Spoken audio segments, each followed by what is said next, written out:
All right, okay.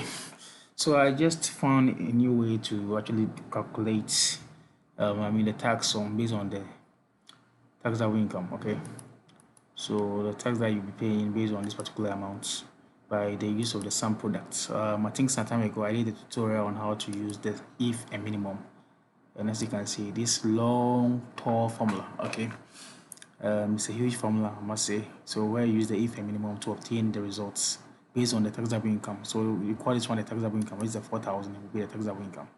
And today, I found out a way where I can do this using the sum products. You see, this formula is very simple. The only difference is that this formula has everything in there. Okay, so you don't need to reference any of this here to get this answer. Okay, because the figures are already in there, with the rates are already in there.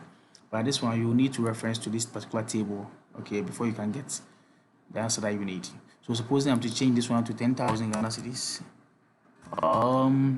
see, I get the same exact result. Okay, though two different formulas, I get the same exact result. So just let me know in the comment section if you are really interested in learning this one. At least I'll do a full tutorial video on this. So this is just a teaser. I just want to know if people are interested in learning this formula.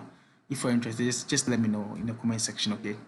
And I'll do a full video on that. And I think the smart ones can even just look at the formula here and learn something out of it. Okay, so folks, this is just a teaser. Okay, just a teaser, just something I want to share with you. Yeah. Okay, thank you. Bye.